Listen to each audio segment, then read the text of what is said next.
감사합니다. 기도 드렸으니까 바로 시작하도록 하겠습니다.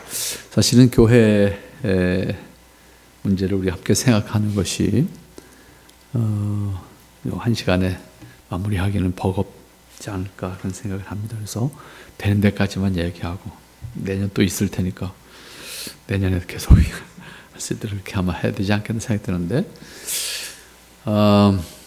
사실은 종교개혁이라고 하는 말을 떠올릴 때 우리는 주로 구원론이라고 하는 구원론 문제를 가지고 가장 먼저 접근을 하게 되고, 또 실제적으로 루터가 종교개혁의 그 동기가 되는 95개 조항을 표현할 때도 핵심은 이제 구원론 문제를 제기했습니다. 그런데 중세 기독교, 다시 말하면 로마 교회를 이해하면 구원론과 교회론이 같이 있습니다. 그렇기 때문에 구원론 문제는 곧 교회론 문제로 다시 연결이 될 수밖에 없는 것이 중세 교회, 그리고 오늘날 그 중세 교회의 신앙을 계승하는 로마 교회가 가지고 있는 오늘날의 문제는 여전히 같습니다.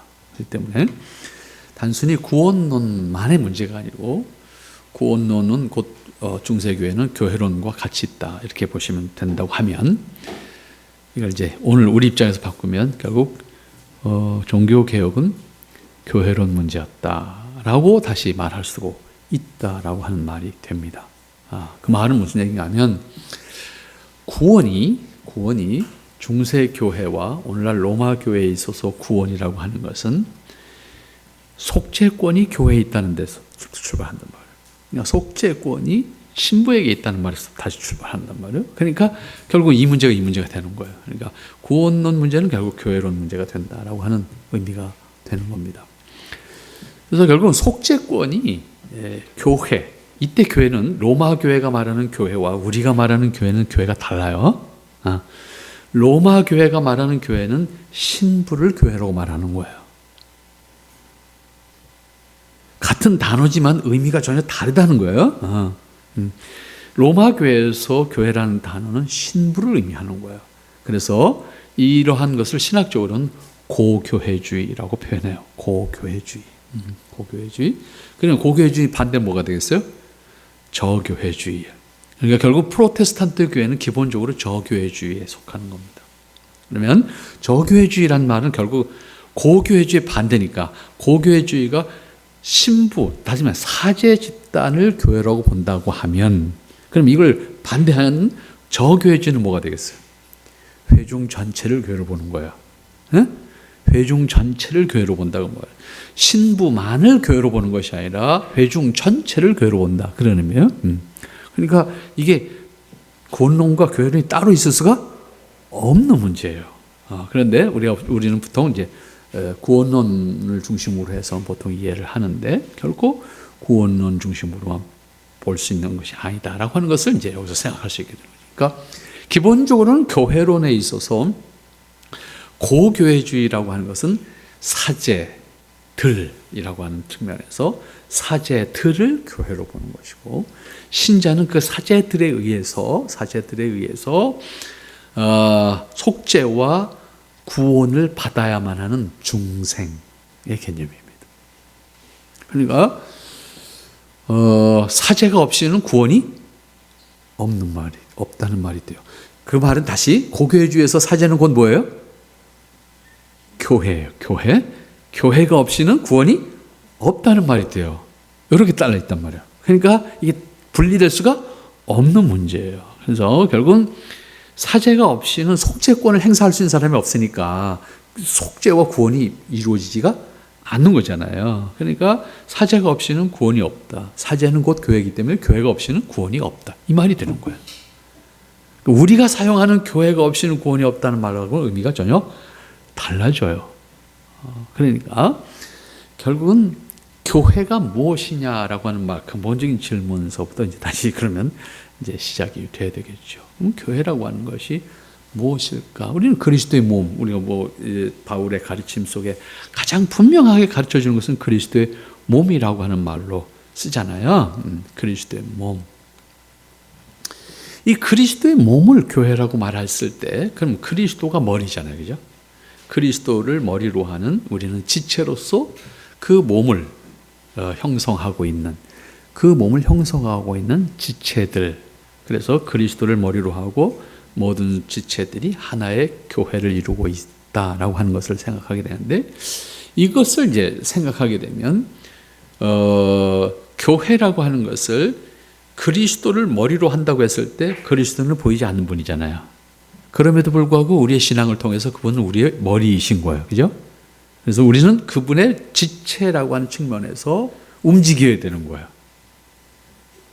여기서 우리가 분명히 교회에 대한 인식 속에 우리 그리스도인이 신앙으로 살아가는 자세를 분명히 가져야 돼요. 뭐냐면 우리는 그리스도의 통치를 받고 있는 사람. 기본적으로는 그리스도의 통치. 나는 나라고 하는 분명히 하나의 이성적 주체이지만 나는 그리스도에 전적으로 순종하는 사람, 그리스도가 나의 머리이기 때문에 내 머리를 통해서 그리스도를 머리로 존중함으로 행하는 사람.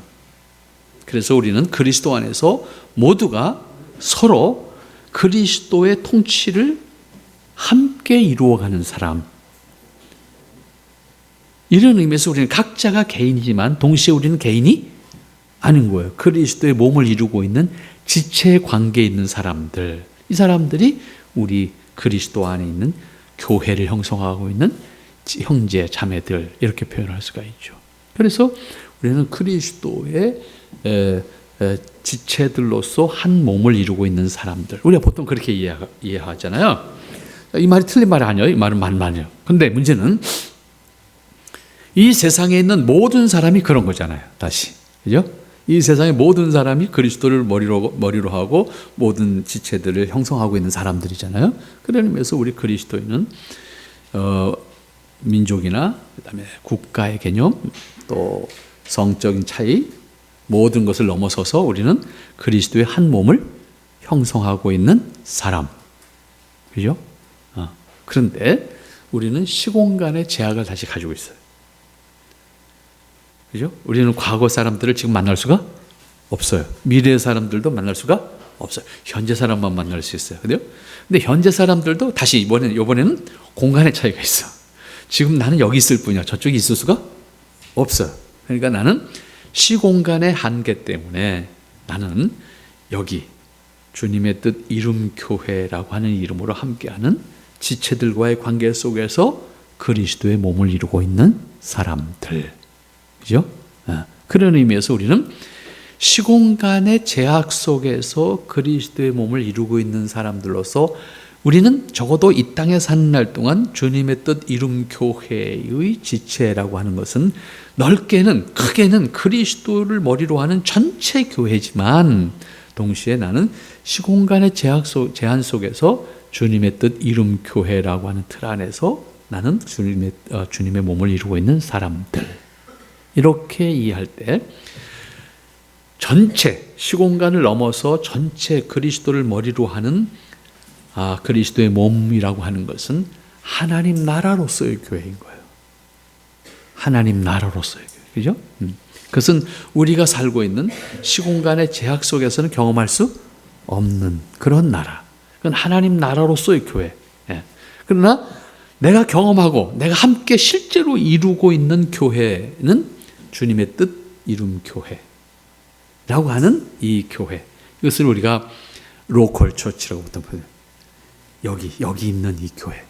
여기 있는 이 교회의 몸을 함께 이루고 있는 지체들의 관계 속에 있는 교회. 그래서 주님의 뜻 이룬 교회를 여러분은 교회라고 하는 지체의 관계 속에서 함께 이 세상에서 살아가면서 신앙도 배우고 섬김도 배우고 또 나누고 우리가 서로를 교제하는 가운데 하나님의 뜻을 이루고 하는 그런 교회를 이루는 사람들입니다. 그래서 우리는 두 개, 보이지 않는 하나님 나라로서의 교회를 우리는 믿습니다. 그것은 하나님 나라로서의 교회. 거기서는 그 나라가 완성되면 어떻게 돼요? 주님의 직접적인 통치와 그리고 그 관계 속에서 우리는 하나님의 자녀로 살아갈 거예요. 그러나 우리는 현재 이 땅에 사는 동안은 뭐예요? 여기 주님의 뜻 이룸교회라고 하는 시공간의 제한 속에서 함께하고 있는 사람들과 더불어서 우리는 교회를 이루고 있는 사람들입니다. 그래서 우리는 보이지 않는 하나님 나라로서의 교회를 분명히 믿습니다. 그건 하나님 나라입니다. 그러나 동시에 우리가 이 땅에 사는 날 동안에는 내가 형성하고 있는 교회, 내가 지체로서 함께하고 있는 교회를 우리는 교회라고 하는 개념으로 동시에 이해하고 있습니다. 이것은 우리가 로컬 처치라고 하는 지교회라고 하는 지역교회라는 말로 표현할 수 있을 것이고, 보이지 않는 하나님 나라의 다양한 브랜치의 개념이 될 수 있을 거예요. 브랜치의 개념으로 지역교회 혹은 지교회라고 하는 이름으로 우리는 그리스도의 몸을 구체적으로 이루고 있는 사람들입니다. 자, 여기서 우리가 기억해야 될 것은 최근에 이제 한국 교회에서 심각하게 문제가 되는 게 뭐예요? 가나안 성도, 가나안 신자 뭐 이런 단어가 있잖아요. 그죠? 근데 이 부류가 굉장히 지금 많다고 그래요. 통계에 의하면 뭐 정확하게 통계를 낼 수는 없지만 통계를 내고 있는 우리나라 그 목회연구소가 하시는 분들이 있잖아요. 그분들의 통계를 보면 이 숫자가 굉장히 많다는 거야. 그 책임을 누가 질 거냐라고 하는 것을 따지고자 하는 게 아니에요. 기본적으로 가져야 될 교회에 대한 이해와 자세를 제가 확인하고자 하는 거예요. 우리는 사람으로서 아까 지금 말씀드렸어요. 보이지 않는 하나님의 나라로서의 교회에 다 속한 사람이에요. 그죠? 그리스도 안에 있는 사람 다 거기 속한 사람이죠. 그런데 동시에 우리는 어디에 속한 사람? 여기 로컬 처치에 속해 있는 사람이 되어야 돼요. 동시에. 근데 이게 안 되면 어떻게 되는 거예요? 가나안이 되는 거예요. 가나안 성도라는 사람이 이 로컬에 속하지 않은 사람이잖아요. 스스로는 그리스도인이야. 그죠? 스스로는 그리스도인이고 예배는 온라인으로 드리고, 이때 이제 심각해. 이게 사실은 온라인이라는 것이 참 유용한 것인데 우리가 얼마나 유용하게 썼어요. 그죠?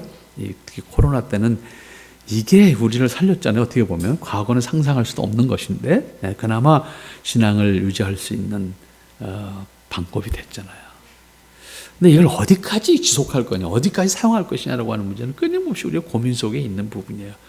이걸 선하게 사용하면 참 귀한 가치가 되는데 그렇지 않을 때 지금 가나안 성도들의 예를 드는 거예요. 가나안 성도들의 전 세계에 있는 교회를 다 갈 수 있잖아요. 적어도 온라인을 연결해 놓은 교회는 다 갈 수 있는 거잖아요. 그러면 어떻게 돼요? 내 입맛에 맞는, 그죠? 내 입맛에 맞는, 내 취향에 맞는 교회와 예배와 설교를 찾아서 이제 쇼핑을 하는 거죠. 그죠? 이게 과연 온전한 신앙으로 세워져 갈 수 있을까? 라고 하는 거예요. 크게 두 가지 문제예요. 하나는 설교에 대한, 설교를 어떻게 들으려고 하는가. 결국 쇼핑, 내지 서핑이라는 단어를 써도 좋고 쇼핑이라는 말을 써도 좋습니다. 조금 제가 자극적인 표현을 한다면 쇼핑이라는 단어를 쓰고 싶어요. 쇼핑이라는 게 뭐예요? 여러분들 마트에 갔어요. 쇼핑은 뭐예요? 내가 필요로 하는 거, 내가 사고 싶은 거, 그죠? 내 능력에 맞는 거. 아무리 좋은 것이 있어도, 그죠? 그걸 내가 사는 거잖아요. 설교를 그렇게 들어요. 내 수준에 맞게 내가 듣고 싶은 거 골라서. 저건 좋긴 한데 버거워, 그건 싫어, 이렇게 되는 거잖아요.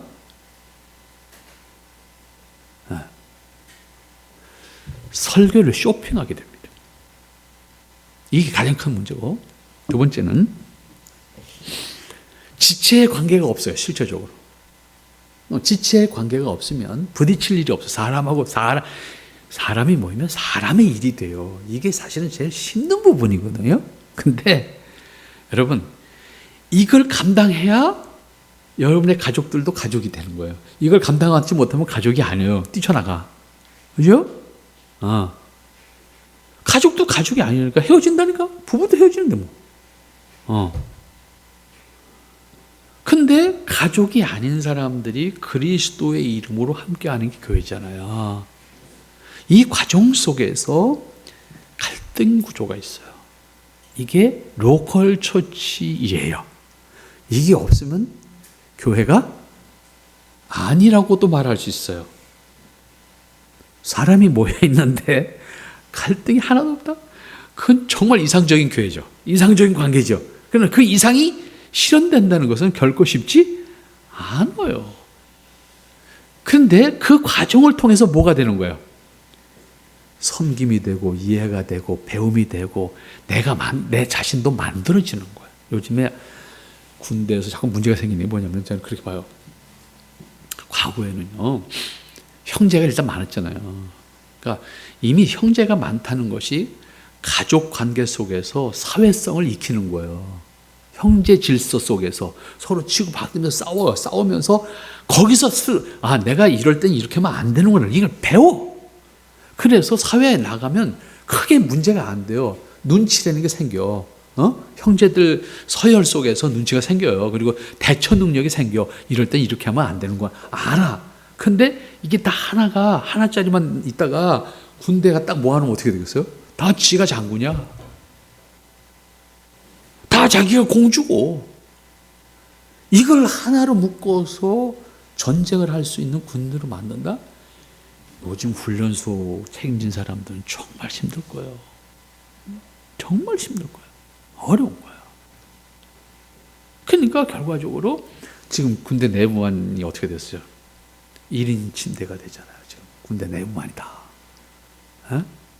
과거에 상상이 안 되죠. 과거에는 그냥 마룻바닥에서 그냥 일개 소대가 다 자는 건데, 그러다가 그냥 잘못되면 그냥 고참이 가면서 한 번씩 발로 차면 그냥 다 그냥 자다가 뻘떡뻘떡 일어나야 되는 이런 구조였는데, 지금은 군대 막상 1인 침대야.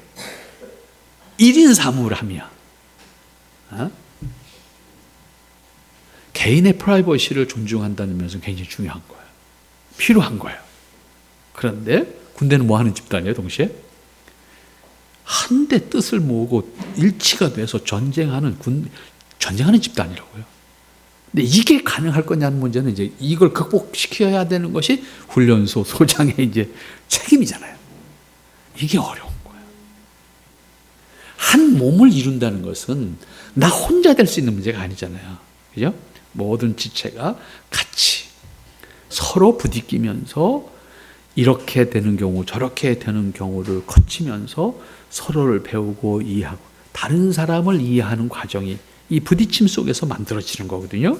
근데 이 부딪힘이 없이는 다른 사람을 이해할 수 있는 과정이 굉장히 힘들어져요. 주관적이에요. 주관적으로 나는 저 사람 다 이해했다고 생각했지만 그 사람은 그 기분 나빠할 수 있어요. 이런 과정이 있어요. 그래서 교회는 반드시 온라인이 아니라 오프라인에서 서로의 부딪힘이 있어야 되는 거예요. 그런데 가난한 성도들에게는 이게 없어요. 가장 이상적인 소위 사이버 공간에서 가장 이상적인 것만 꿈꾸고 있는 사람이에요. 여러분 혹시 지금은 뭐 그런 것도 아니고, 지금은 스마트폰 시대가 돼서 스마트폰 나오기 전에는 사실은 사이버에서 만나는 것이 처음에는 카페라고 하는 거죠. 카페, 그죠? 카페. 그다음에 카페가 이제 한계를 가지면서 블로그로 갔고, 카페는 거의 이제 지금 뭐 이렇게 참가하는 사람이 많지 않은 거. 블로그로 이제 모임을 가지고. 근데 사실은요, 우리 기성세대는 카페 때 굉장한 인기를 얻었었어요. 블로그보다도. 그래서 블로그로 옮겨질 때 카페 중심으로 모였던 사람들이 굉장히 저항했어요. 카페 없애지 말고 블로그 그냥 유지하게 하면서 블로그를 하게 해달라. 카페라고 하는 공간이 만들어졌을 때 수많은 사람들이 주제별로 모였어요. 주제별로 모였고 관심 있는 분야에 모였고, 그렇게 모임이 시작됐는데, 그 모임 속에서 저는 이제 사실 글쓰기를 좀 배우려고 여기저기 기웃거리고 그랬어요. 저는 아무튼 그 카페의 덕을 본 사람인데, 근데 글쓰기를 배우려고 하니까 배울 데가 없어요. 온갖 곳을 그 당시에 이제 찾아봤는데, 이게 한국 교회의 또한 한계구나, 그런 걸 느꼈어요. 사실은 지금도 기독교 문인들이 모이는 카페나 블로그에서 글쓰기를 배우기가 만만치 않아요, 지금도. 근데 당시에, 그러니까 2000년대 막 들어오면서, 그때쯤이죠. 2000년대 막 들어오니까 한 4, 5년 전. 대부분 종교가 없거나 불교거나 기독교 쪽으로 하면 넓은 가톨릭이에요. 우리 기독교 쪽에 글쓰기를 배울 수 있는 그런 공간들이 많죠. 지금도 그 수준이 물론 주관적일 수 있어요. 그러나 아쉬워요. 사실 굉장히 아쉬워요.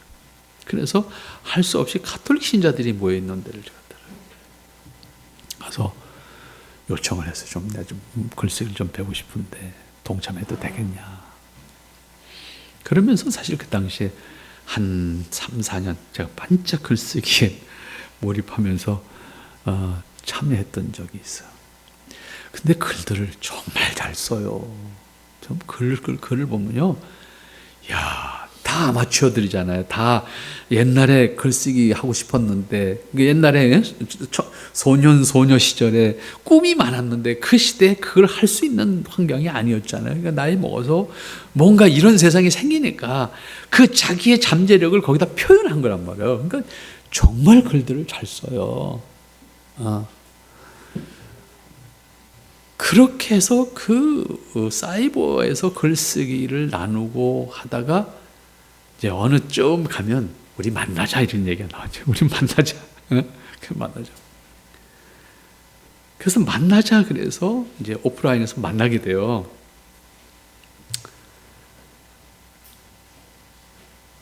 근데 참 힘들었던 게 뭐냐면요. 글들을 그렇게 잘 쓰고 글 속에 표현되는 그 표현들이 너무 예쁘고 아름답고. 그래서 서로 만나기를 원해요. 그래서 이제 만나면요, 만나는 순간 다 깨져요, 이게. 그동안에 글쓰기에서만 서로 이 사람을 이해한 거잖아. 글로서 이 사람을 이해한 거잖아. 보이진 않고 글로서만 이 사람을 이해한. 지금도 스마트폰처럼 뭐 얼굴을 볼 수 있는 것도 아니고 사이버에서 글로만 만난 거잖아. 근데 정말 글들이 아름답고, 어떻게 이런 표현이 가능하고 이런 마음을 담아낼 수 있을까? 그래서 만나면 다 실망하는 거야. 그리고 안 만나, 그 다음에. 안 만나줘요. 물론 그 중에는 서로 이렇게 서로 연락해서 만나는 사람들도 있겠지요. 있겠죠. 저도 한 서너 번 그렇게 해서 참석을 했었어요. 근데 정말로 만나서 배우고 싶다, 이런 사람들은 정말 배우고 싶다라고 하는 사람들은 사실은 굉장히 약자들이었어요. 굉장히 약자들이었어요. 결국은 어쨌든 부족하지만 진실하려고 하는 자신의 그 삶에 대해서, 글에 대해서 자신의 진실을 담아내려고 하는 그런 모습인데, 그들은 상대적으로 굉장히 약자들이었어요. 그걸 보면서 제가 사실은 이 온라인 교회라고 하는 개념은 제가 굉장히 부정적으로 생각합니다. 굉장히 이상적인 것으로 생각할 수 있어요. 하지만 한 번, 두 번 만나서 실제로 부딪히게 되면 다 깨져요. 그럼에도 불구하고 그 사람을 사랑해야 되는 사람이고, 이해해야 되는 사람이고, 섬겨야 되는 사람이잖아요, 우리가. 그렇죠? 그런 의미에서 교회는 반드시 만난 관계를 통해서 이루어지는 것이고, 그 관계를 통해서 내가 나를 만들어가는 거야. 때문에 가나안 성도라고 하는 것은 한국 교회가 낳은 사실은 누구도 원치 않는 그러한 교인들의 모습이지만, 빨리 교회에 속해서 회복되어야 되는 사람들이지, 평생을 그렇게 떠돌이 한다고 하면 결국 그들은 신앙으로 온전하게 설 수가 없어요. 상상 속에서, 이상 속에서는 살 수 있을지 모르지만 결국 이 땅에서 한 사람을 함께 슬픔과 아픔과 고통을 나눌 수 있는 그런 사람이 못 되죠. 결국은 뭐 이런 건 있을 수 있어요. 뭐 내가 가난한 성도들이 헌금하잖아요. 헌금 어디다 해요? 자기 마음에 드는데.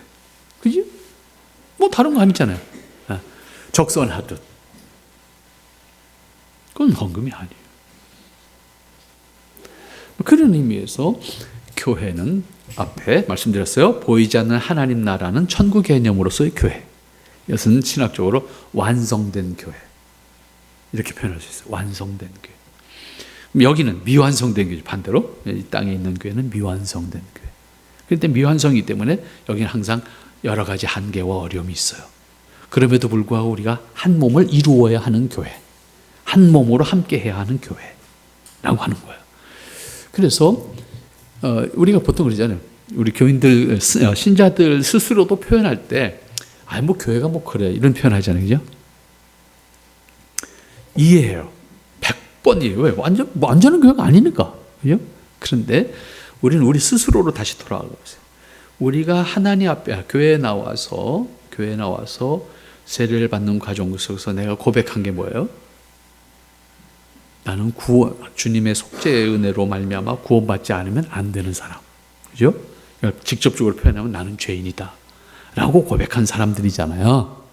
우리는 다 죄인이라고 고백한 사람들이잖아요. 자, 그러면 우리는 객관적으로 생각해야 되잖아요. 우린 다 죄인이 모인 거잖아요. 그죠? 그럼 우린 다 부족한 사람이잖아요. 그지? 완전한 사람 아무도 없어요. 그럼 그런 건 당연한 거 아니에요? 그죠? 근데 그걸로 만족하면 안 되는 거예요. 그걸로 자위하고 있으면 안 되는 거예요. 분명히. 우린 다 부족한 사람이 모였으니까 우린 부족해. 그럼 우린 그래. 이거는 배째라는 거지. 이거는 진정한 나를 인정하는 게 아니잖아요. 우리가 그러지 완전하지 못함에 대해서는 아파해야 돼요. 그러나 우리 스스로가 그걸 부정하면 안 된다 그런 얘기야. 그렇기 때문에 교회예요. 다시. 그죠? 우리 스스로가 교회를 부정해서는 안 된다 그런 의미예요. 왜? 나부터도 내가 죄인인 것을 고백한 사람인데 내가 교회를 부정하면 누가 교회를 인정해요? 세상이 교회를 안 인정해줘요. 나도 안 인정하는데 세상이 인정해 주겠어요? 그죠? 다만 그런 소리를 들을 수밖에 없다는 것에 대해서 아파할 수는 있어야 돼요. 이걸 아파하지 않으면 안 돼요. 분명히 아파야 되고 우리가 그런 모습을 극복할 수 있도록 우리 함께 노력해 가야죠. 그러기 위해서는 내가 철저하게 로컬 교회에 소속되어 있는 지체가 되어야 한다. 이걸 분명히 해야 돼요.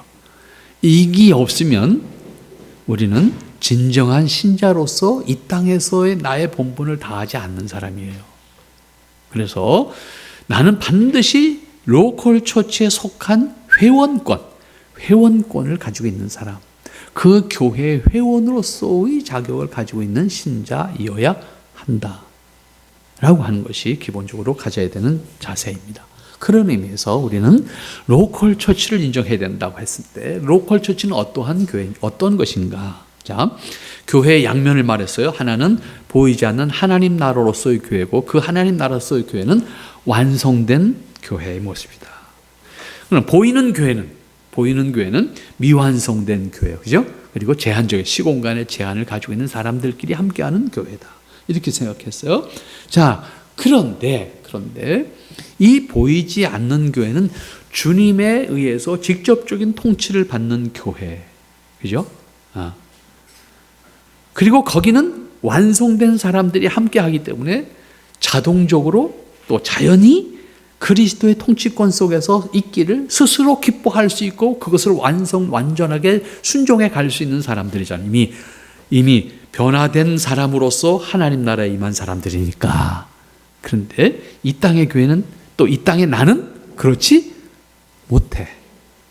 이게 한계잖아요. 그래서 이 땅에서는 제도적으로 그러한 한계를 우리가 스스로 인정함으로 이 땅에는 그러한 한계를 인정한 사람들을 관리하는 시스템이 필요해. 그래서 교회라고 하는 것은 보이지 않는 하나님 나라의 보이는 통치 기구다. 그렇게 설명할 수 있어요. 보이는 통치 기구. 보이지 않는 하나님 나라는 통치 기구가 필요하지 않아요. 왜? 주님의 직접적인 통치가 이루어지는 것이고, 거기에는 완전히 변화된 사람들이 구원받아서 함께하는 곳이기 때문에 거기는 그런 게 필요가 없어. 거기는 제도도 필요 없고 직분도 필요 없고 아무것도 다 필요 없어. 그런데 보이는 교회, 인간의 한계를 가지고 있는 이 보이는 교회는 이 보이는 교회에 속해 있는 회원들을 관리할 수 있는 뭐가 필요해요? 시스템이 필요한 거예요. 직분이 필요한 거예요. 그래서 성경에는 교회에 직분이 있게 하고 그 직분은 하나의 시스템을 통해서 존재하게 했어요. 이걸 다시 인정해야 돼요. 두 번째로. 그것이 그런 의미에서 우리가 경험하는 교회는 보이지 않는 하나님 나라의 보이는 통치 기구라고 이해할 수 있어야 돼요. 이게 칼빈적 사고 구조예요. 보이는 통치 기구. 자, 굳이 제가 왜 보이는 통치 기구라고 했을까? 사실 보통 이 말을 안 써요.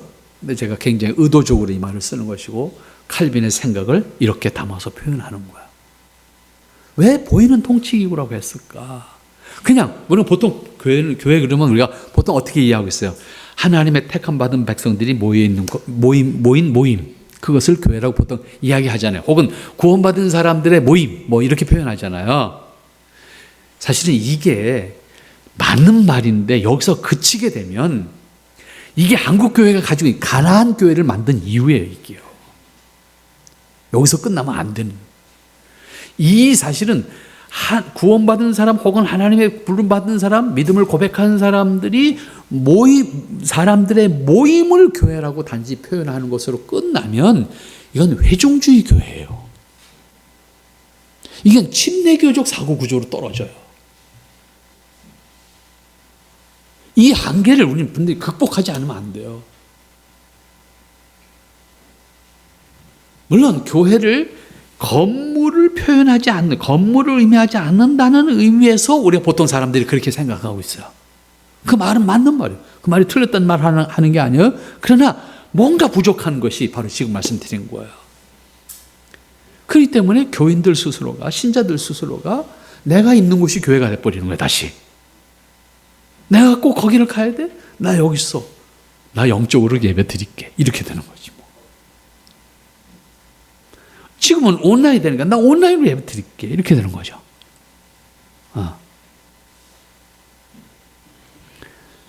그래서 이거를 사실은 칼빈은 이것에 대해서 통치기구라는 용어를 쓰기를 좋아했어요.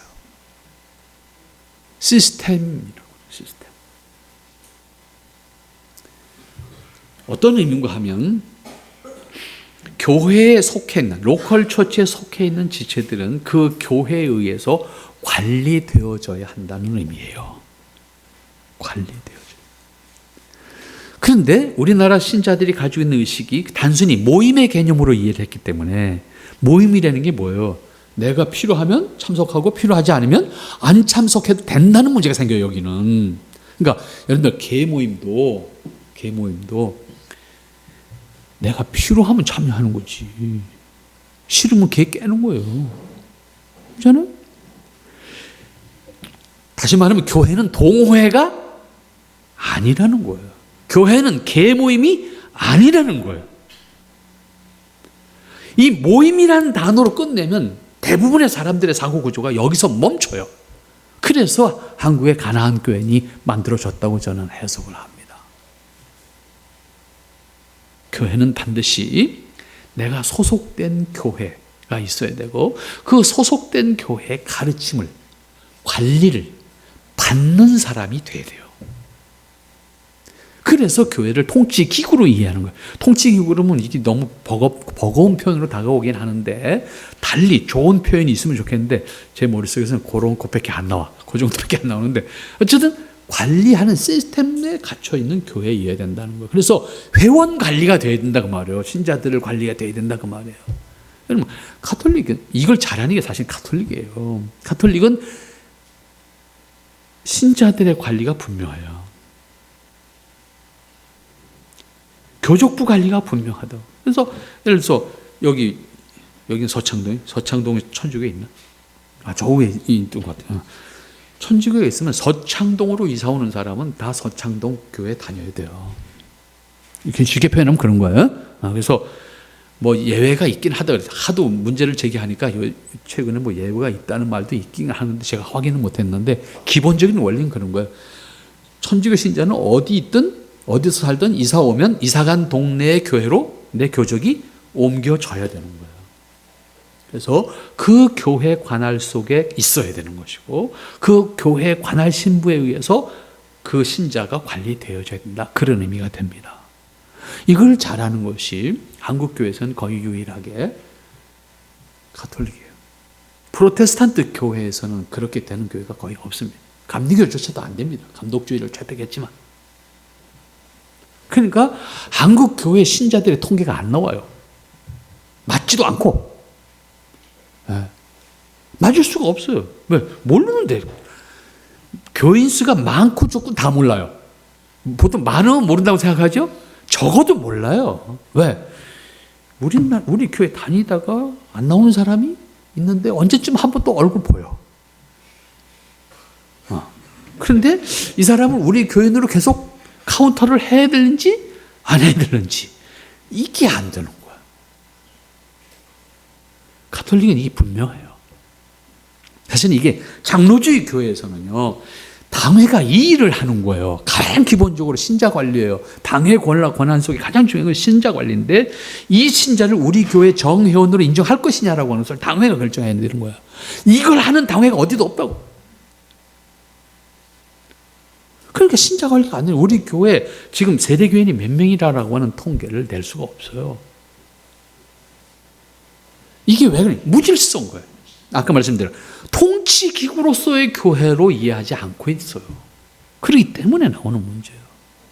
그러니까 적어도 교회 시스템에 대해서는 노회나 목사님들, 장로님들의 책임이 기본적으로 노회가 그 일을 해야 되니까. 그런데 지교회도 그거에 대해서 분명히 받아들일 수 있어야 되는 거예요. 근데 그걸 안 받아들이려고 하니까 교회는 장로교회인데 사실상 대부분 다 독립교회 똑같은 거죠. 지금 상황이. 한국교회의 모습을 보면. 때문에 이것을 저는 교회적 무질서라고 하는 표현을 쓰는데 교회적인 무질서가 있는 거예요. 그러니까 신자들도 마찬가지예요. 그러니까 교회적 무질서가 있는 거예요. 오늘은 이 교회 갔다가 내일은 저쪽 교회 가고. 근데 그 아무런 양심의 가책이 없어요. 여러분, 이 한국 사회는 그런 의미에서 공동체가 무너졌다는 표현을 제가 하는데 도시화되어지면서 도시 중심의 우리 사회가 형성이 되면서 사실 우리는 공동체라는 것이 무너졌어요. 그러나 지금도 시골에 가면 뭐 이기적이긴 하지만 공동체가 있죠. 시골 마을에는 공동체가 있잖아요. 그 마을 자체가 공동체잖아요. 그죠? 그래서 같이 살다가 누구네가 이사 가면 어떻게 해요? 동네 모든 사람들이 이사 가는 걸 섭섭해하고 아쉬워하고 슬퍼하고 눈물을 흘리면서 송별을 하고 그러잖아요. 여러분들 사는 아파트에 옆집 이사 간다고 뭐 그런 적 있어요? 누가 왔는지 누가 갔는지 몰라요. 제가 사는 아파트에 제가 22년째 터줏대감인데 맨날 다른 사람 모르는 사람이 다. 그래서 인사를 해. 근데 요새는 인사도 못해요. 아는 척해도 이게 화가 돼. 에?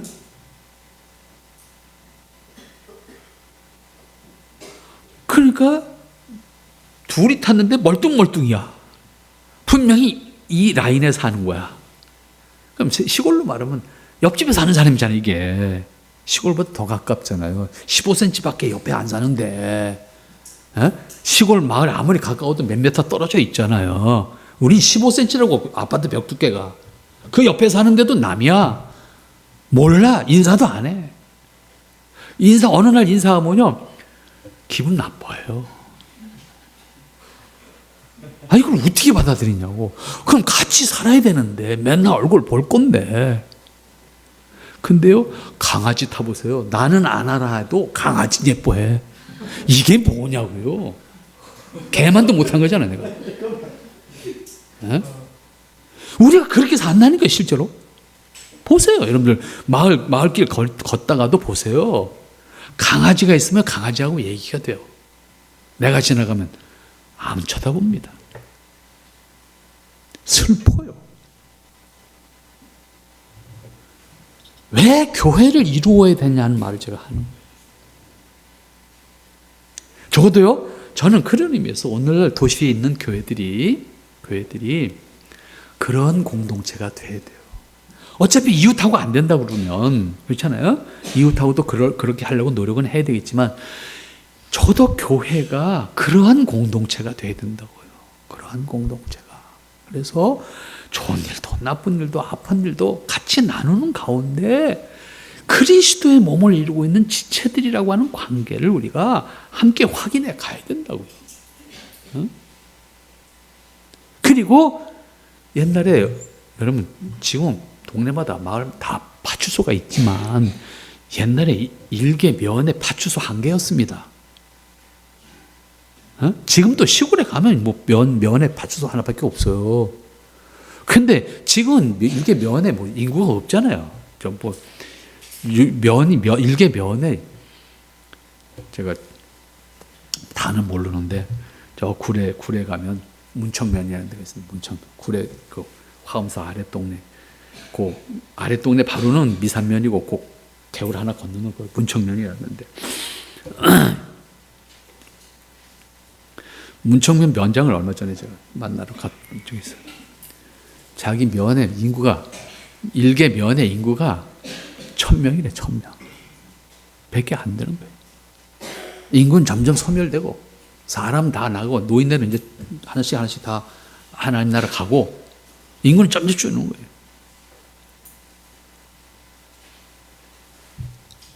일개 면에 파출소 하나. 마을이 몇 개예요? 옛날에 파출소에 무슨 차가 어디 있어요? 순경들도 다 걸어 다닐 때인데. 그래도 마을의 질서가 유지가 됐어요. 그 질서가 유지된 게 뭐예요? 어른을 중심으로 해서 뭐예요? 그 마을에 문제가 생기면 어른이 한마디 하면 그 마을에 어떻게 해요? 다 따랐어요. 복잡한 문제가 생기면 어른이 데려다 놓고 화해를 시켜요. 그러면 서로 용서하고 이해하고 잘못한 거 있으면 사과를 요구하고 그래서 해결했어요. 애들도 싸우다가 보면 어른이 오면 자신들의 싸움 자체가 잘못이라고 인정을 하고 어른이 오면 싸움을 그쳐요. 이게 질서예요. 보이지 않는 질서예요.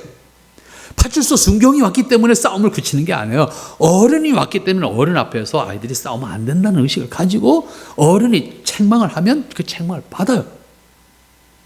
지금 그랬더니 난리 납니다. 선생님들도 아이를 마음대로 얘기 못하는데 같은 마을에 사는 어른이라고 그래서 아이들한테 얘기했다가는 왜 남의 집 아이들한테 기분 나쁘게 기죽게 그렇게 표현하냐 그러면 어른이 지금 당합니다. 시대가.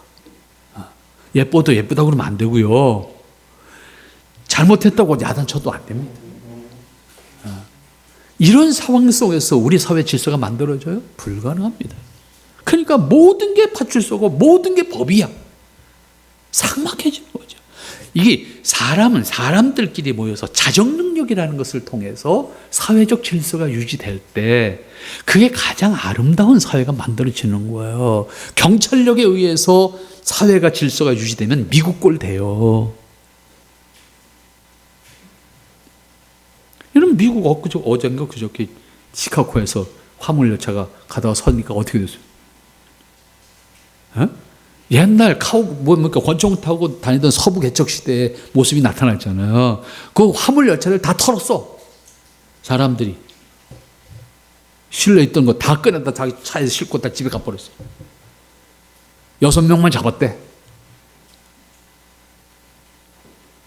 최고 선진국이 뭐예요? 총의 힘이에요. 공권력의 힘에 의해서 유지되는 질서예요. 저 사회가 공권력이 무너지면요, 정말 개판됩니다. 왜? 국민 숫자보다 총이 더 많은 나라예요. 총을 마트에서 판다고. 미국이 무서운 건요, 미국 군대가 아닙니다. 집집마다 총이 다 있거든.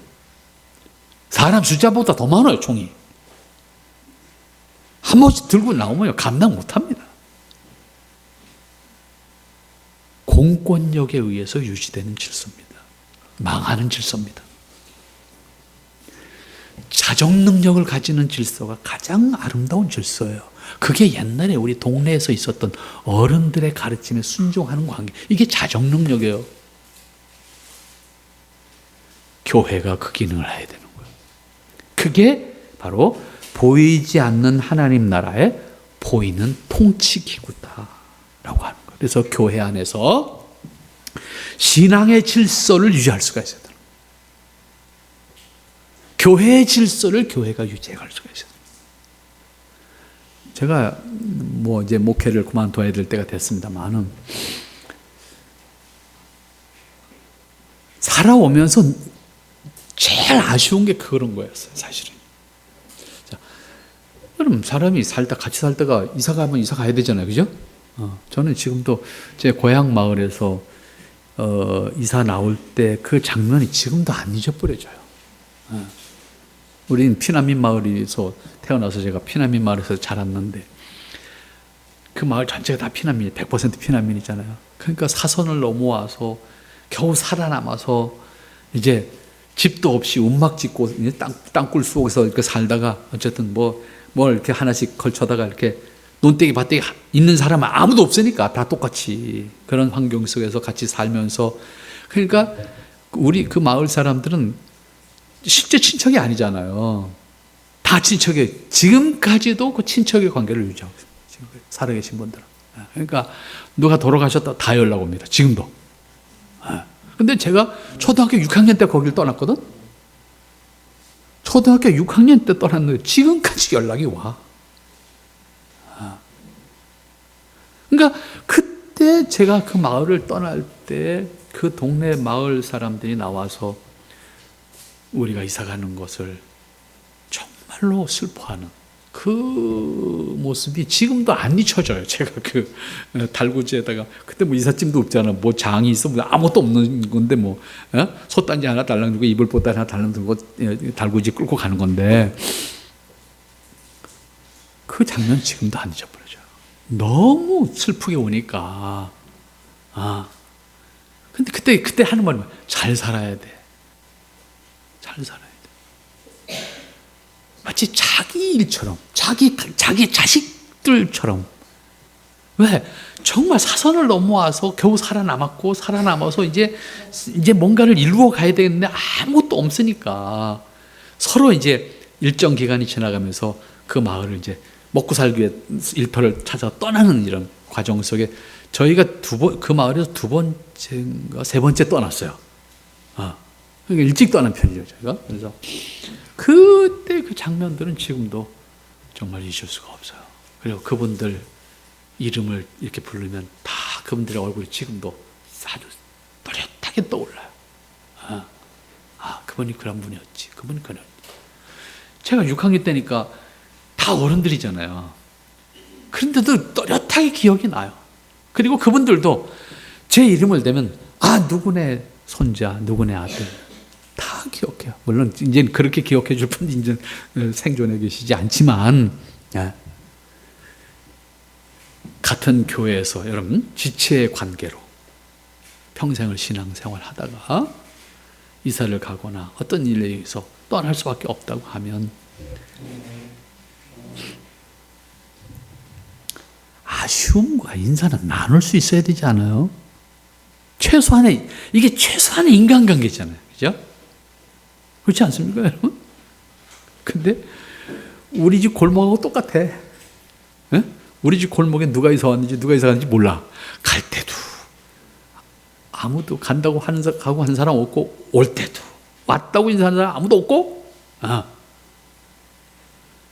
얼마 동안 계속 보면 이 골목에 사는 사람이니까 그 사람이 나를 인정하면 언제 이사 왔어요? 그렇게 물으면 한참 됐대. 그게 답이야.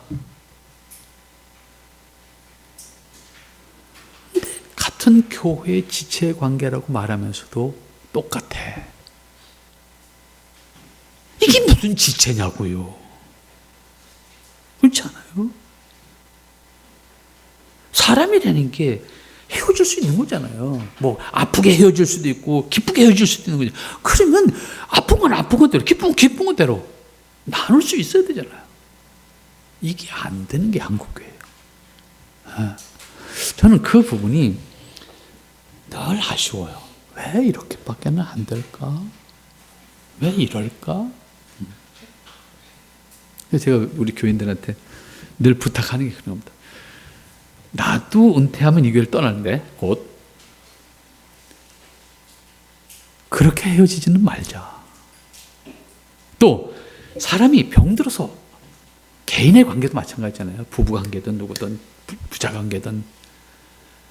제가 장례식을 참 많이 치렀어요. 지금은 뭐 장례식장이 있어서 알아서 전문가들이 해주니까 저는 염도 참 많이 했어요. 제가 이제 처음 목회자가 됐을 때 우리 담임 목사님이 부흥사라서 옛날에는 부흥회도 월요일부터 토요일까지 했잖아요. 그러면 주일날 오셔갖고 토요일날 오셔갖고 주일 예배 드리고 주일날 저녁에 또 부흥회 또 가셔. 그러면 일주일 내내 내가 이제 결혼식이든 장례식이든 내가 다 해. 그래서 제가 27살 때 결혼식 주례를 시작했어요. 제가 27살 때. 근데 첫 번째 결혼 주례가 28살짜리였어요.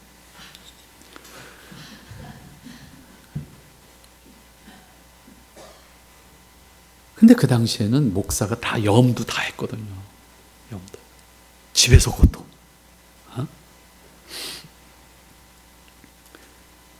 장례식을 무수히 치르면서 지금 제일 아쉬운 게 그거예요, 사실.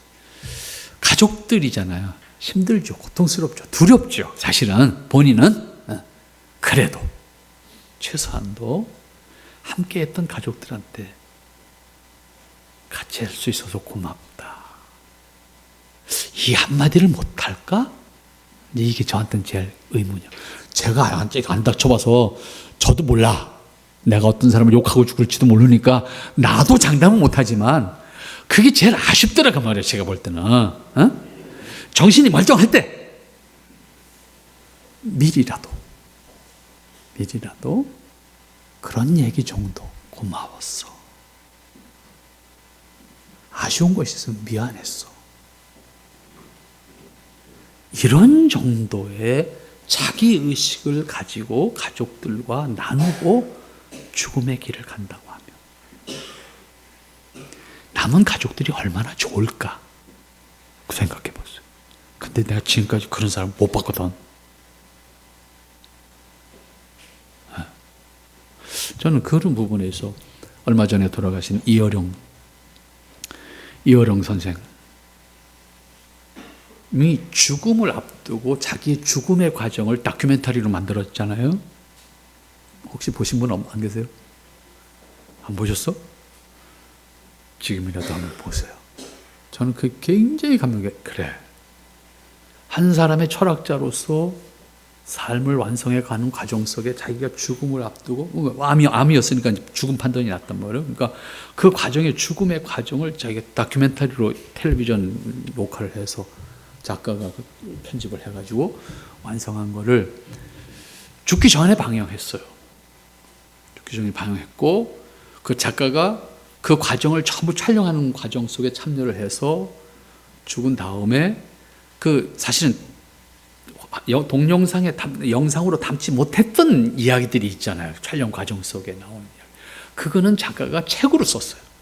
근데 그것은 이혜령 선생이 자기가 죽은 다음에 출판하는 걸 조건으로 출판을 허락했어요. 그래서 죽은 다음에 출판해서 나온 거예요. 그래서 나오자마자 제가 바로 사서 읽었어요.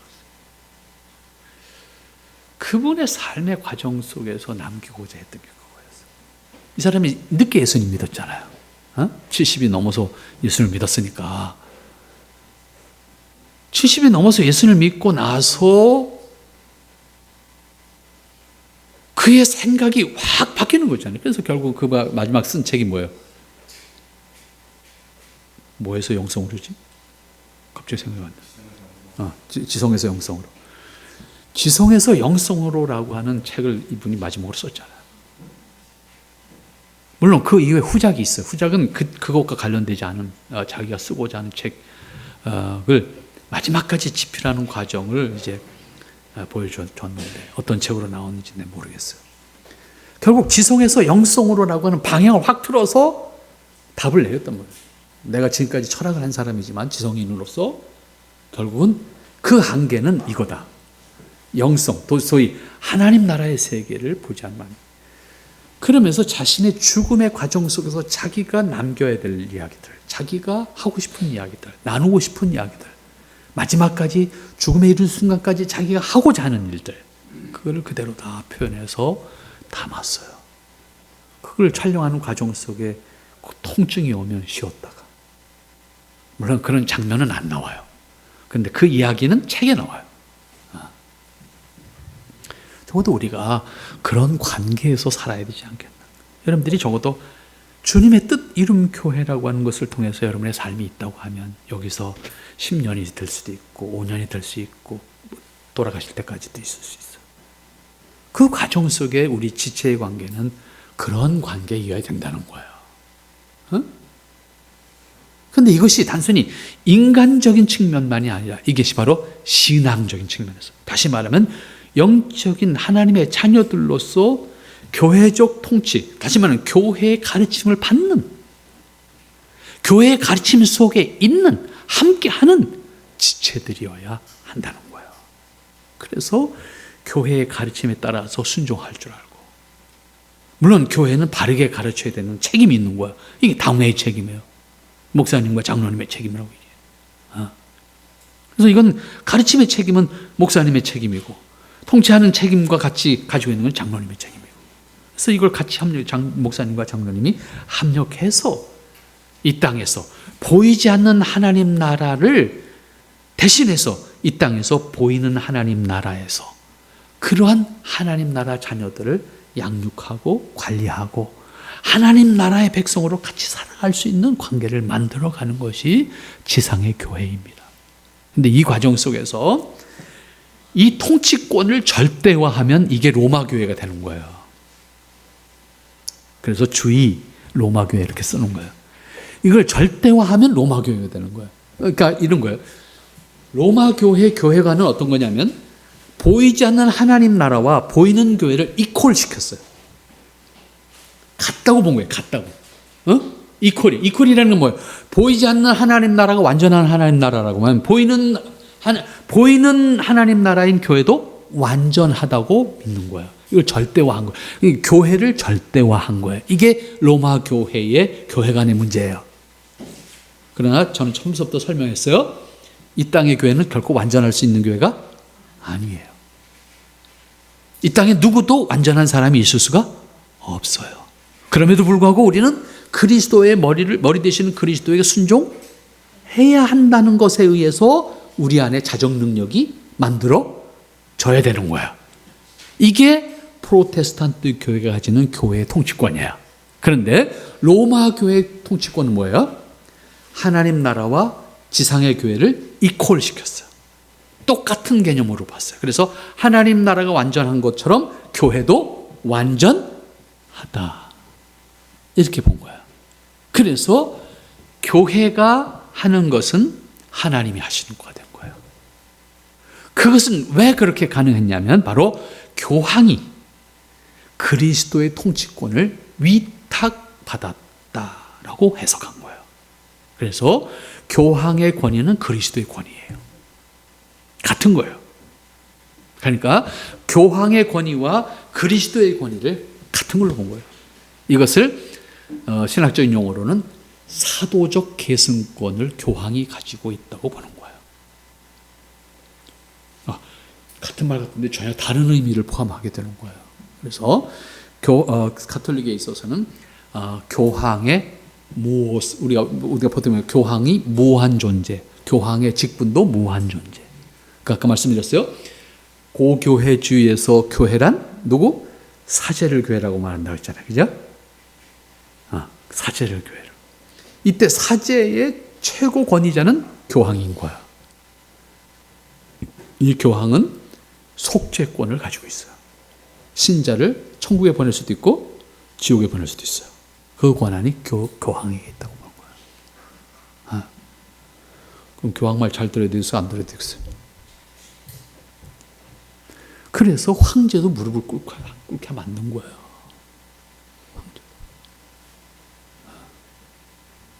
황제가 황제이기 위해서는 교황 앞에서 무릎 꿇지 않으면 황제일 수가 없는 거야. 근데 교황은 황제의 약점을 다 알아. 왜? 고해성사를 다 했잖아. 그러니까 말을 안다면 어떻게 되는 거야? 황제 죽는 거야. 하루치면 날아가는 거야. 그러니까 황제는 말을 들어야 돼. 교황이 속죄권을 가졌다는 말이 우리는 그걸 못 느껴요. 근데 천주교 신자들은 이걸 느낀다고. 여러분, 천주교 신자 때 설렁설렁 교회 된다고 생각하면 큰일 나요. 설렁설렁 하면요, 속죄를 못 받아요, 절대로. 천주교 신자들은 교회도 안 나가면요, 속죄 받을 수 있는 길이 없어요. 왜? 신부에 의해서 속죄 선언을 받아야 되는데, 안 나가는데 어떻게 받을 거예요? 그것도 그냥 말로 받지 않아요. 대가를 반드시 치러야 돼요.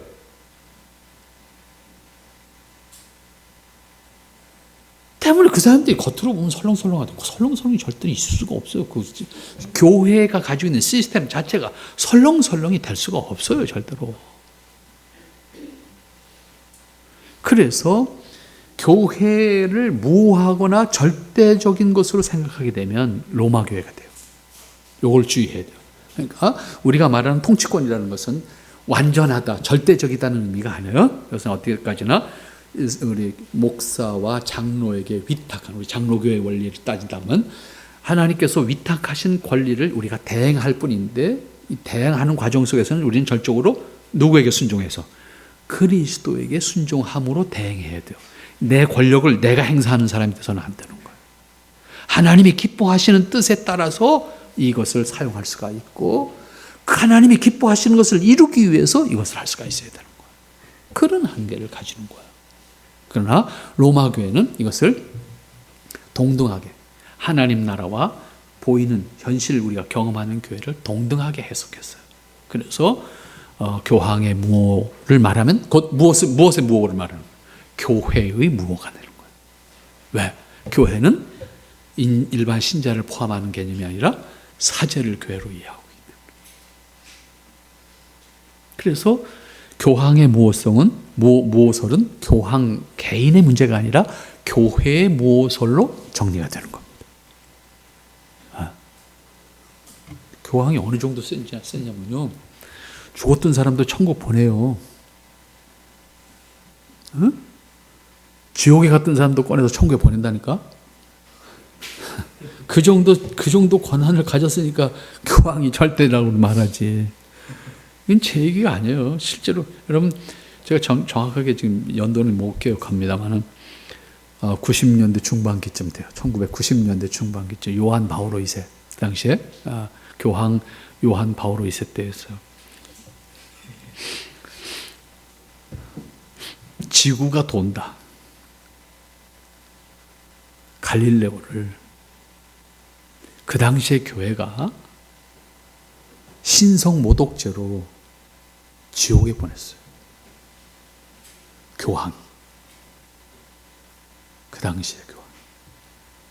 근데 지구가 돌아. 누가 잘못한 거야?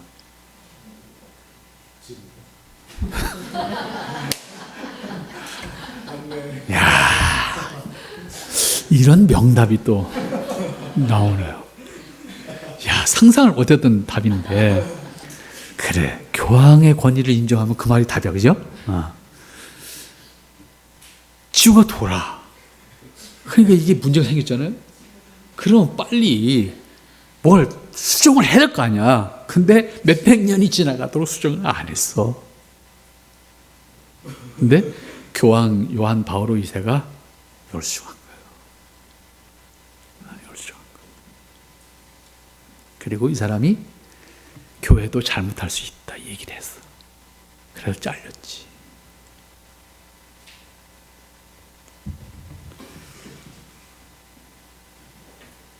요한 바울 2세가 어떻게 했어요? 지옥에 간 갈릴레오를 꺼내가지고 천국 보내는 의식을 했어. 이 정도 권위가 있어야 무하다 그러지. 근데 지옥 보낸 그 교황은 어디가 있는지 잘 모르겠어. 그죠? 책임을 져야 될 거 아니야, 자기가 지옥에 보냈으면. 이게 제 얘기가 아니죠. 사실 역사에 있는 이야기잖아요. 이게 내가 막 어디서 만들어낸 얘기가 아니잖아요. 뉴스를 통해서 다 아는 얘기인데. 이런 자기 모순에 떨어지는 거예요. 그러니까 저에게 주어진 시간이 지금 딱 됐습니다. 여러분들이 분명히 기억해야 될 것이 있어요. 반드시 로컬 처치에 속해 있어야 된다. 그리고 교회의 가르침에 안에 있어야 된다. 그리고 그 관계는 지체의 관계. 아프든 슬프든 힘들든 버겁든 이 지체의 관계를 통해서 내가 만들어지는 것이고 우리가 만들어지는 거예요. 나만 필요하고 나만 아니다라고 생각될 수 있는 게 문제가 아니에요. 자식이 많은 가족의 부모님들은 그렇잖아요. 10자식이 있는데 9이 잘 되는데 하나가 안 되면 어떻게 돼요? 그 하나 때문에 아픈 거야. 이 9은 뒤쳐놓은 거야. 다 9은 몰라. 하나가 아픈 거잖아요. 그게 부모 마음이잖아요. 교회도 그런 거예요. 100명이 있으면 100명, 99명이 다 잘 됐어. 한 명이 아픈 거예요. 그 아픔을 우리가 함께 나눠야 되는 것이고, 함께 이루어가는 것이거든요. 이것이 우리가 이 땅에 사는 날 동안 교회를 통해서 이루어가야 되는 우리의 모습이고 자세다. 그래서 오늘은 제도까지 하려고 했는데 제도까지 못 가서 죄송합니다. 어쨌든 보이는 교회와 보이지 않는 교회. 그런데 보이지 않는 교회에 보이는 통치기구가 교회고 우리는 그 교회에 속해 있는 지체, 이 지체의식을 분명히 가져야 된다. 이게 아마 오늘 여러분들의 핵심적인 내용일 것 같습니다. 그래서 여러분들이 이 땅에 있는 동안 또 적어도 주님의 뜻 이름교회를 통해서 함께하는 지체의 관계를 가지고 있는 한 여러분의 본분, 여러분의 도리 다 해야 될 것이고 동시에 교회적 가르침에 대해서 기꺼이 받아들이고 받아들이는 과정이 어려울 수 있어요. 그럴 때는 또 서로 이야기하는 과정을 통해서 서로 이해하고 깨우치는 과정을 통해서 함께 배우고 우리가 죽음에 이를 때까지 사실은 배워야 되는 것이고 배울 수밖에 없는 것이고 평생을 뭔가 들여다봐도요 모르는 걸 생각하면 앞이 안 보여요. 까매요. 모르겠더라고요.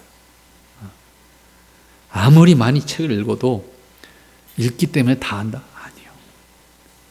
정말 읽으면 읽을수록 모르는 게 더 많고 알고 싶은 게 더 많고 답은 없고 시간도 없고 그렇게 세월이 가요.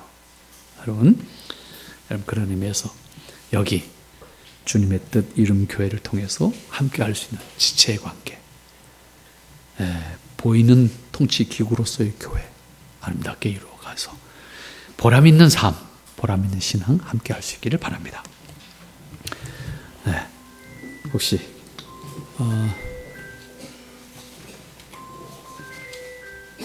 질문하실 부분이 있을까요? 혹시 저 질문 있어요. 네. 제가 좀 헷갈리는 게 있는데 하나님 나라에서의 교회 나온 로컬 처치를 이렇게 구분을 알려주셨잖아요. 뭐하고? 하나님 나라의 교회. 나라의 교회랑 그 지교의 로컬 처치를 알려주셨잖아요. 근데 그러면은 이 땅에 그러니까 이 현재를 살아갈 때는 이곳에는 하나님 나라가 없다고 보는 게 맞는 거예요? 아니요, 그건 아니요. 양면이요, 양면. 보이지 않는 하나님 나라는 영원히 있는 것이고 보이는 교회로서의 하나님 나라, 통치기구로서의 하나님 나라는 완전하지 않은 거예요. 미완성의 모습이지만은 여기 하나님 나라가 있는 거예요. 그런 개념이에요. 둘 다 하나님 나라. 그렇죠, 그렇죠. 여기에 있는 교회 하나님 나라는 하나님 나라를 안 부르고 지교회라는 용어로 뭐 이런 거죠. 그러니까 그리스도인은 국적이 두 개야. 하나님 나라의 국적을 가지고 있고 대한민국 국적을 가지고 있잖아. 그죠? 그럼 지금 살면서 어디 법을 잘 지켜야 돼? 하나님 나라 법이랑 둘 다 지켜야지. 그런 거예요.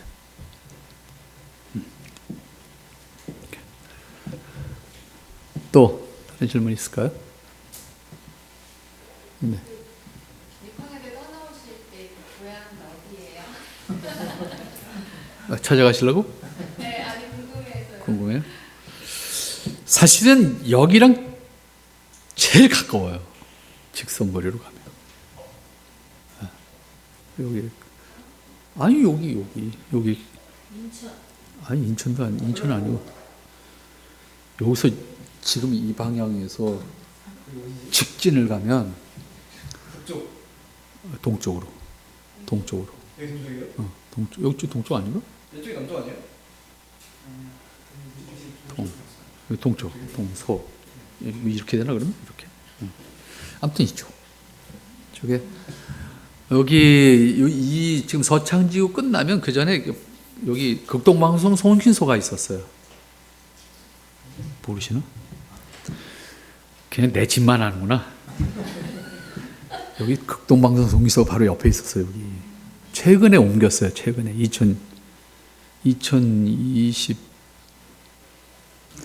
22년도인가 옮겼어요. 저 대부도로 옮겼는데 여기 무슨 그게 큰 교회요 하나 있잖아요. 인천동이요? 그러면 어쨌든 인천인 거네요? 인천은 아니고 신천동. 신천동보다 시흥시인데 쭉 내려면 여기 무슨 공원이지 여기? 갯골공원. 아 저쪽에 갯골공원 말고 여기 소래 생태공원. 거기서 넘어가면 이제 그 갯골이 시흥시하고 인천시하고 경계선이잖아요. 갯골이. 그걸 넘어가면 시흥시예요. 거기 가면 포동이라고 있어요. 포동. 포동. 거기가 제가 태어난 곳입니다. 그러니까 지금 제가 글을 쓸 때 그런 글을 씁니다만 여기 지금 소래포를 했잖아요. 소래포구. 인천에 지명에 소래라는 데가 없어요. 그렇잖아요. 근데 거기 소래포구를 하잖아요. 왜? 사실은 그 소래포구가 더 안에 있었어요. 소래산 소래면이잖아요. 지금 시흥시로 바뀌었지만 신천동이 소래면 신천리 소래면 폴이었어요. 그 소래면이 이제 지명이 없어진 거예요. 지금 상황이. 그러니까 내가 시흥시 사람들한테 내가 가끔 그런 얘기를 해요. 너희는 니들 지명도 못 찾아먹냐? 내가 맨날 그러죠. 왜? 시흥은 이게 금천구 시흥이잖아요. 금천구 시흥이 지금 여기 시흥시가 됐지. 이게 왜 요거 했냐? 그래서 내가 너희들 지명이라도 좀 찾아먹어라. 내가 그런 얘기를 하는데 사실은 여기는 행정구역으로 소래면이었어요. 소래면 포리. 그래서 소래포구가 포리에 있었어요. 근데 1936년도에부터 이 염전이 만들어졌다. 소래염전, 군자염전이 만들어지면서 갯골이 이제 다리가 놓여지면서 배가 못 들어가는 상황이 됐다. 그래서 안에 있던 배들이 여기로 나와서 소래포구라는 이름을 그냥 쓴 거예요. 근데 행정구역이 인천이 돼버렸어요, 여기가. 그래서 인천을 속한 거죠. 그래서 지명은 없는데 포구 이름은 소래포구가 된 거고. 이 동네는 소래라는 말을 잊어버려서 아예 소래가 없어졌고 희한한 그런 상황이 됐죠. 그래서 그때 당시에 고향 거기 태어난 데는 그 항미산이라는 산이 있는데 그 산 밑에 피난민들이 모였었죠. 살았었죠. 선생님 교회는 혹시 MZ 세대가 있나요? MG가 꽤 있죠. 많지는 않아도. 저희 교회는 딱 MZ가 없습니다. 인정해줘. 알바는 또 다음 세대고. 근데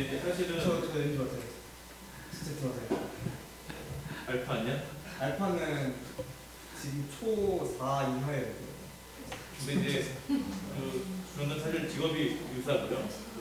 지금 의료 사태가 일어났잖아요. 이게 정부의 가장 큰 실책 중에 하나가 뭐냐면 MZ를 이해를 못했다는 거거든요. 이들은 사실은 불합리한 거를 찾지 못하고 얘네들 파업도 아니고 그냥 사직을 하는, 우리나라에서 의사를 안 하겠다는 애들이 대부분인데 지금.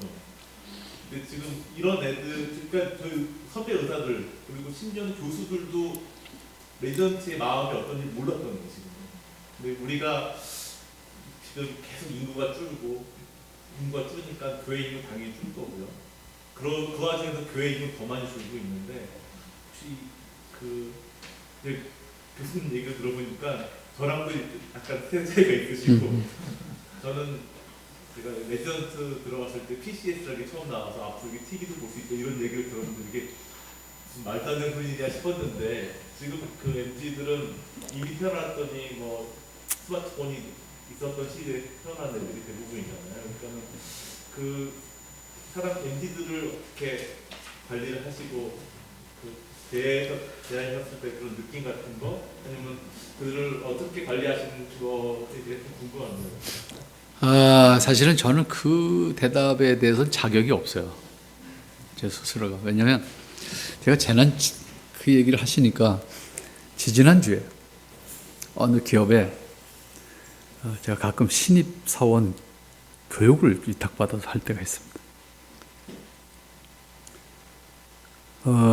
사실 뭐 신입사원 교육이라고 해서 회사에 관한 이야기를 제가 하는 건 아니고 그분이 장로님이신데 사장님이 장로님이신데 신입사원 교육에 그 양반도 참 그러니까 어떻게 보면 좋게 해석하면 참 대단한 분이시죠. 생각해보세요. 일반 기업을 하면서 신입사원 교육에 목사를 불러갖고 뭘 하라고. 그렇잖아요? 근데 그냥 뭐 하라 그래서 되는 건 아닌데 어쨌든 기성세대의 고민이죠. 기성세대의 고민이 그분이 작년 회사 창립 기념일날 올해는 오라 그랬는데 올해는 내가 도저히 시간 못 맞춰서 못 갑니다. 작년에 갔을 때 회사 창립 기념식을 하는데 이제 사장님 훈사를 하시잖아요. 직원이 한 1,300명쯤 있는데 저 장로님이 얼마나 깝깝했으면 저 소리를 했을까. 기성세대는 동의를 했어요. 근데 저 소리를 듣는 사람들은 도대체 뭔 생각하고 들었을까. 이 두 개가 이제 충돌한 거예요. 제 마음속에서. 근데 그분이 뭘 했는 얘기냐면 회사 창립 기념식 때 사장이 훈사라면서 첫째 결혼해. 다짜 고짜. 둘째 애들 낳아. 셋째 애들 낳으면 너는 교회 안 나가도 되는데 애들 교회 보내. 그리고 분사 끝났어요. 제가 그 얘기를 듣고 밥을 먹으면서 어떡하려고 그 소리 했냐 내가 그 소리 했어요. 왜? 요즘엔 실시간으로 올라가는 시대잖아요. 이게 지금 말씀하신 것처럼 나 오늘 그만둔다는 소리도 안 하고 그냥 올리고 가잖아요. 지금 어떤 세대들이 이 소리를 하냐. 쉽지 않은 얘기인데 그 얘기가 얼마나 깝깝했으면 회사 창립 기념식에 그 얘기를 했을까. 근데 정작 이제 신입사원 교육을 가서 내가 얘기를 하다 보니 사실은 제가 거기 이제 그 양반이 나름 이제 장로님으로서 돈을 벌어서 다음 세대를 위해서 뭘 내가 할 수 있을까라고 해서 교육하는 장소를 좀 이렇게 만드는데 그 가운데 하나가 이제 우리 근대사 박물관이었어요. 근데 그 근대사 박물관을 제가 컨설팅을 해드렸어요. 그러니까 이 박물관을 갖고 이야기를 쓴다면 당신이 돼요. 그러니까 신입사원 마지막 코스에 이 박물관 코스가 있는 거예요. 그래서 거기서 얘기를 하는데 타자기 얘기를 하는데 타자기를 모르는 거예요, 얘네들이. 난 당연히 안다고 생각하고 열심히 얘기를 했는데 전혀 표정이 모른다는 표현인 거예요, 이게. 그래서 물었어요. 타작이 몰라? 그랬더니 본 적이 없대. 이제 이 정도 갭이에요. 그러니까 저는 사실 그런 의미에서 거기에 대한 대답이 저한테는 참 궁하고, 최근에 그래서 저희가 만든 책이 하나 있습니다. 그게 한국교회와 다음 세대라고 하는 책을 26명이 한 편씩 써서 이제 글을 만들었습니다.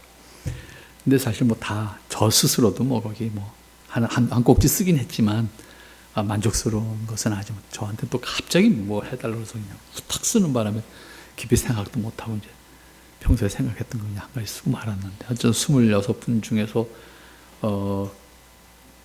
비슷한 얘기 좀 빼면 한 20가지 정도의 이제 어떤 아이템을 담아서 이래야 되지 않겠냐 뭐 이런 글 쓴 것이 지난 주간에 나온 책이 한 권 있습니다. 뭐 그 정도로 대안을 좀 드릴 수밖에 없을 것 같고, 사실은 뭐 기성세대들이, 저로서는 그런 얘기를 좀 사실 저희 교회한테도 하루라도 빨리 어떻게 내가 빨리 할 수 있는 사람들한테 가야 되지 않겠냐.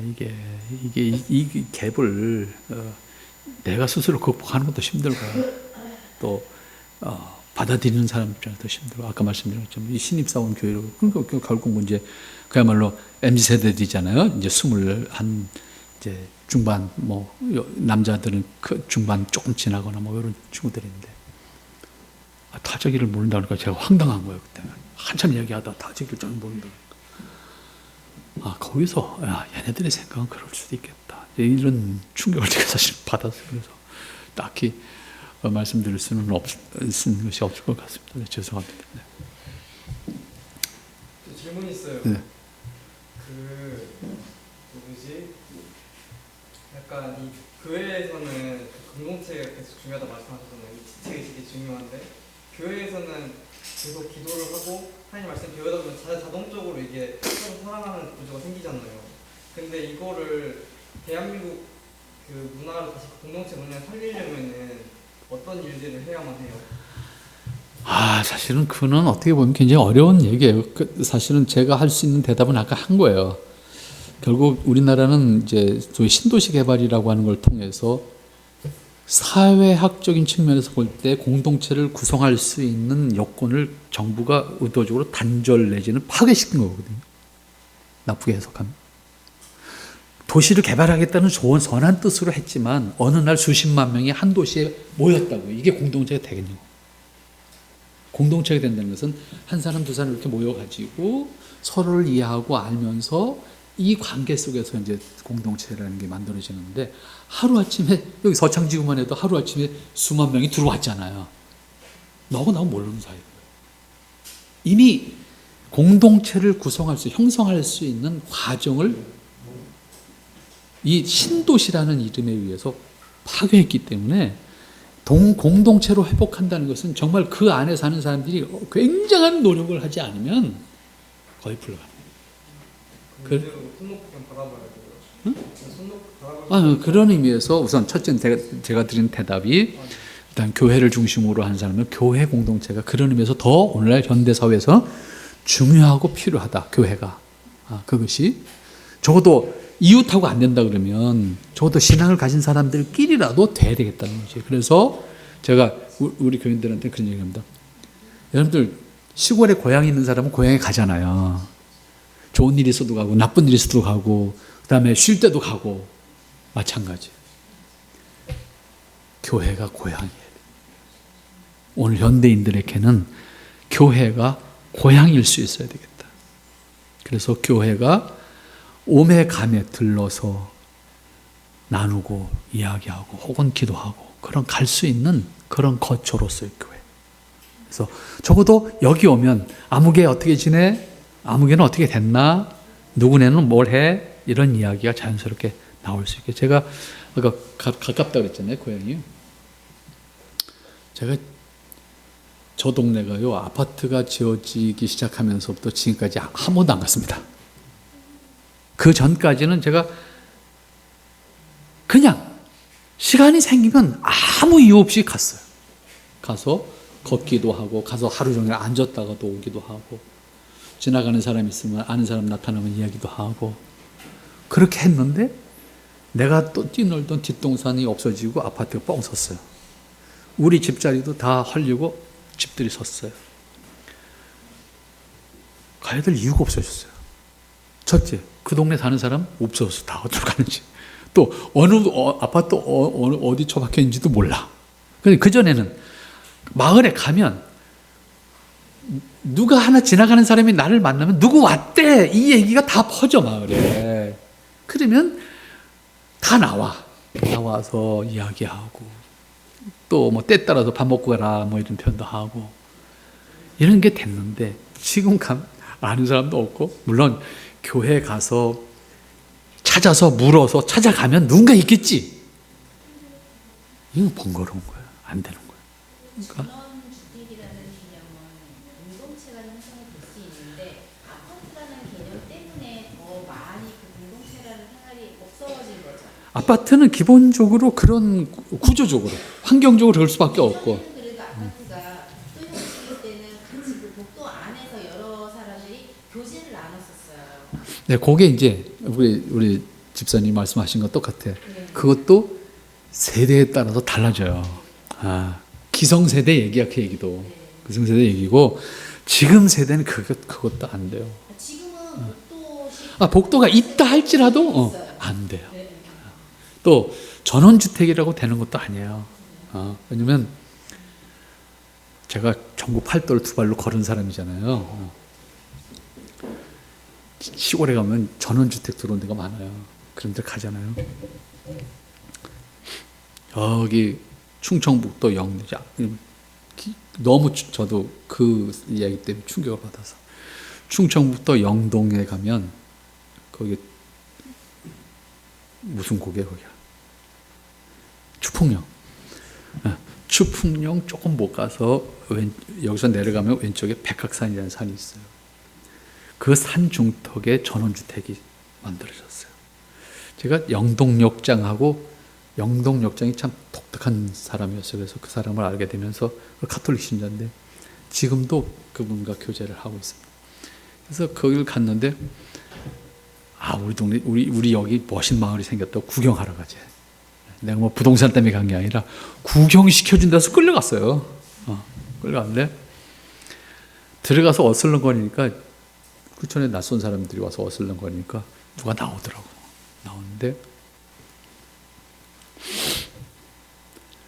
뭐 온 목적은 그냥 뭐 마을이 예쁘다 그래서 구경하러 왔어요. 이렇게 됐어요. 근데 그분이 아마 말 굉장히 하고 싶었던 모양이에요. 그러니까 마을에 분명히 다 사람이 있는데 말을 굉장히 하고 싶었던 것 같아. 그러니까 붙들어 놓고 얘기를 하는 거야. 얘기를 난 들어줘야 되는 거야. 갑자기 들어주는데 전원주택을 선택하려면 자기가 경험 조건을 얘기해. 난 물어보지도 않는데 쭉 얘기를 하는 거야. 이러면 안 되고 이러면 안 되고. 근데 대되는 게 뭐냐면 그 교통, 다시 말하면 공공교통이 분명히 가까워야 된다. 그러니까 자차로만 다닐 수 있는 것이 아니라 그래서 버스 터미널이든지 기차역이든지 해서 적어도 택시 타고 어느 정도 안까지 뭐 이런 걸 쭉 얘기했다고. 그러면서 하소연을 한 게 뭐냐면요. 거기가 꽤 여러 채였어요. 한 4, 50채 정도의 정말 그런 경치 없어요. 야, 난 정말 이런 데서 살고 싶다 할 만큼 아름다운 곳이었는데 자기가 영등포에서 왔대. 영등포에서 왔는데 고민을 이야기하는 거예요. 마을이 거기 모인 사람들이 다 잘난 사람들이 모인 거야. 그러니까 뭘 모여가지고 뭘 하나 마을의 일을 하려고 그러면 되는 게 없대. 다 자기 주장만 하는 거야. 자기 경험 얘기하고. 그러니까 못 살겠다는 거예요. 그러니까 절대로 이런 데 올 생각하지 말아라. 그게 저한테 교훈을 줬어요. 그러니까 어떻게 보면 그렇게 된 것 같아요. 우리 사회가 그렇게 된 것 같아요. 그래서 여러분들이 우리 고민이 많아요. 정말 고민이 많아요. 근데 이렇게 사실 너무 급격하게 변해가기 때문에 대처가 어려운 거예요, 우리가. 근데 이걸 대처를 하자고 뭘 하려고 하는 것 자체가 시간 낭비일 것 같고, 그런 면에서는 어쨌든 기존의 것을 잘 보존하면서도 MZ나 그 이후 세대들이 우리의 신앙을 계승하고 아름다운 가치를 공유할 수 있고 그렇게 할 수 있는 다음 세대를 만들기 위해서 우리가 고민해야 될 것이 뭘까? 그게 아마 저희들의 이제 과제인 것 같습니다. 기도하겠습니다. 하나님 감사합니다. 하나님께서 허락하신 시간 함께 해가시니 감사합니다. 우리가 심히 부족하지만 하나님 허락하신 은혜를 통해서 우리의 모습을 세워가기에 부족함이 없도록 채우시고 필요한 것을 나눔에 있어서 하나님 앞에 합당하도록 늘 지키시며 인도해 주시옵소서. 우리 주님의 뜻 이룬 교회가 하나님 기뻐하시는 교회로 세워지고 함께하는 지체들이 보시기에 아름다운 교회로 만들어줄 수 있도록 축복하옵소서. 예수님의 이름으로 기도합나이다. 아멘.